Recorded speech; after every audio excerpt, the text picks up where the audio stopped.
Kan bahwa Nabi Muhammad Shallallahu Alaihi Wasallam itu pernah pada suatu hari beliau ditanya, lamma su'ila an shaumi yaumil itsnaini. Manakala beliau ditanya tentang mengapa beliau itu berpuasa pada hari Senin. Lalu beliau menjawab, qala dzaka yaumun wulidtu fihi.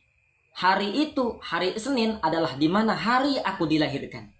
Nah, ini menjadi pijakan dasar bagi kita bahwa merayakan peringatan ulang tahun bagi diri sendiri ataupun orang lain itu diperbolehkan. Kenapa? Karena yang penting di dalamnya tidak ada unsur yang menyalahi unsur syariat. Di dalamnya konteksnya konteks yang bagus. Tidak ada menyalahi syariat, tidak ada unsur maksiat di dalamnya.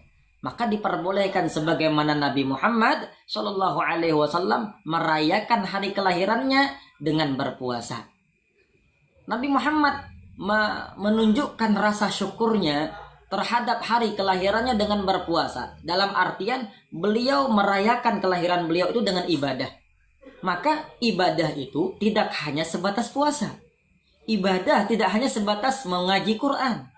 Ibadah itu macam-macam. Jadi orang yang melaksanakan peringatan hari ulang tahunnya dengan ibadah, dengan baca Quran, dengan bersedekah, dengan membaca Al-Quran, dengan berpuasa, dan hal-hal yang baik semua, hal-hal yang mencakup ranah ibadah itu diperbolehkan. Nah, maka hukum merayakan akan hari kelahiran itu di dalam Islam diperbolehkan. Dan hikmahnya ketika kita merayakan hari kelahiran kita, maka di situ kita akan ada timbul yang namanya introspeksi diri, yaitu muhasabah terhadap diri sendiri. Bagaimana hari ini? Umurku sudah sekian. Apakah umur yang sudah sekian ini bermanfaat untuk orang banyak ataukah tidak? Ini semua berlaku untuk kita. Bukan hanya berlaku kepada yang ulang tahun saja. Ini berlaku untuk kita semua. Termasuk saya pribadi. Umur yang sudah berapa? Misalkan umur yang sudah sampai 27 tahun, 40 tahun, 60 tahun, dan seterusnya. Apakah ilmu yang panjang itu bermanfaat ataukah tidak? Sebab jika umur itu tidak bermanfaat, maka sia-sialah ia hidup. Hendaklah umur yang kita punya ini, hendaklah sisa umur yang masih kita punya ini, kita manfaatkan dengan sebaik-baiknya. Sebab kata Nabi Shallallahu Alaihi Wasallam, man kana yaumuhu khairan min amsihi fahuwa rabih. Wa man kana yaumuhu mithla amsihi fahuwa maghbun. Wa man kana yaumuhu syarran min amsih fahuwa mal'un. Barang siapa yang hari ini dia lebih baik dibanding hari sebelumnya, fahuwa rabih, maka dia termasuk orang yang beruntung. Dan barang siapa yang hari ini masih sama dengan hari-hari sebelumnya, dia termasuk orang yang rugi. Kenapa? Hari ini kok tidak menambah amal. Hari ini kok ketakwaan tidak bertambah. Hari ini kok tidak bertambah ilmunya. Hari ini kok tidak bertambah hal-hal yang positif. Artinya hari yang dulu dengan sekarang tuh masih sama. Fahuwa maghbun. Dia rugi. Adapun yang terlaknat ialah man kana yaumuhu syarran min amsihi fahuwa mal'un. Orang-orang yang hari dulunya, hari ini itu lebih jelek, lebih buruk dibanding hari sebelumnya, fahuwa mal'un. Na'udzubillahi min dzalik. Mudah-mudahan Allah Ta'ala jaga kita semua. Mudah-mudahan Allah jadikan hari ini lebih baik dibanding hari sebelumnya. Dan Allah Ta'ala berikan kekuatan kepada kita untuk melaksanakan ibadah dengan ketaatan, dengan keistiqomahan. Amin. Allahumma amin. Hadirin yang dimuliakan Allah Subhanahu wa Ta'ala. Ketika kita sudah hidup di dunia, Allah Subhanahu wa Ta'ala sudah menegaskan wa ma khuliqtul jinna wal insa wa ma khalaqtul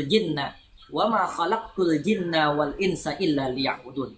Tidaklah aku menciptakan akan jin dan manusia kecuali untuk beribadah. Jadi bahwa prioritas kita tinggal di dunia ini untuk beribadah kepada Allah Subhanahu wa Ta'ala. Maka disebutkan di dalam surah Al-Asr, wal 'asr innal insana lafi khusr. Demi masa kata Allah, sesungguhnya manusia itu di dalam kerugian. illal ladzina amanu wa 'amilus solihati wa tawasaw bil haqqi wa tawasaw bis sabr.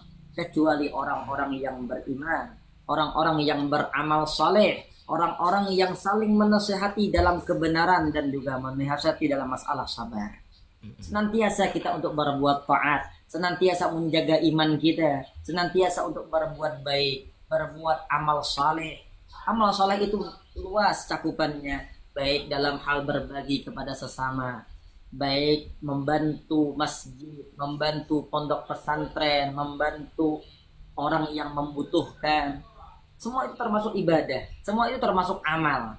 Nah, supaya kita tidak menjadi orang yang merugi yang dimaksudkan di dalam Al-Quran, hendaklah kita selain menanamkan rasa keimanan kita kepada Allah, kita juga hendaklah terus menerus keistiqomahan kita di dalam melakukan amal saleh. Maka ingatlah bahwa umur yang kita punya, waktu yang kita punya, kesempatan yang kita punya, serta hidup yang kita punya ini kita gunakan sebaik-baiknya. Kata Nabi Shallallahu Alaihi Wasallam, "Irtanim khamsan qabla khamsin." Pelihara 5 perkara ini sebelum datang 5 perkara. Cababaka qabla haramika. Pelihara masa mudamu sebelum datang masa tuamu. Wasihhataka qabla saqamika. Dan jagalah masa sehatmu sebelum datang masa sakitmu. Wa ghinaka qabla faqrika. Jagalah masa kayamu, engkau kaya sebelum datang masa fakirmu. Dan wa faraghaka qabla syughlika. Jaga waktu lapangmu sebelum datang waktu sempitmu. Wa hayataka qabla mautika. Jaga waktu hidupmu, jagalah waktu engkau sedang hidup ini sebelum datang kematian ajal menjemputmu. Maka hadirin yang dimuliakan Allah, selama kita masih memiliki waktu yang luang, selama kita masih muda, lagi semangat-semangatnya untuk ibadah, maka kita gunakan waktu muda ini untuk memperbanyak amal ibadah, memperbanyak amal soleh, karena kita lagi semangat-semangatnya sebelum datang kendor itu. Kemudian selagi kita masih merasakan nikmat kesehatan, maka laksanakanlah amal ibadah dengan sebaik-baiknya sebelum datang masa sakit. Karena ketika sudah datang masa sakit, mau ibadah akan tetapi sakit menghalangi. Mau ibadah harusnya sembahyangnya dalam keadaan berdiri, karena tidak mampu terpaksa dia sholat dalam keadaan duduk. Harusnya sholat dalam keadaan duduk, karena tidak mampu akhirnya dia sholat dalam keadaan berbaring. Walhasil, ketika masih diberikan Allah kesehatan, hendaklah jaga kesehatan tersebut untuk melakukan ketaatan kepada Allah. Dan jaga masa kayamu sebelum datang masa fakirmu. Selagi masih Allah titipkan harta, maka gunakan harta itu kepada jalan-jalan yang bermanfaat.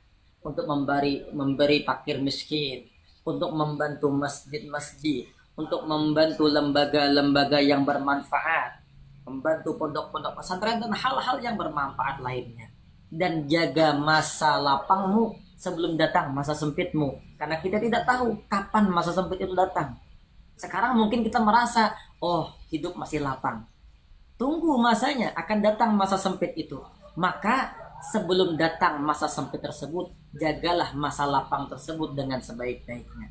Terakhir, jaga juga engkau hidup, umurmu yang ada itu dipersembahkan untuk Allah, dipersembahkan untuk Nabi Muhammad Sallallahu Alaihi Wasallam, dengan beramal baik, dengan beramal saleh, dan mudah-mudahan seluruh amal ibadah kita, kebaikan kita, dan hal-hal yang positif semuanya diterima oleh Allah Subhanahu wa taala.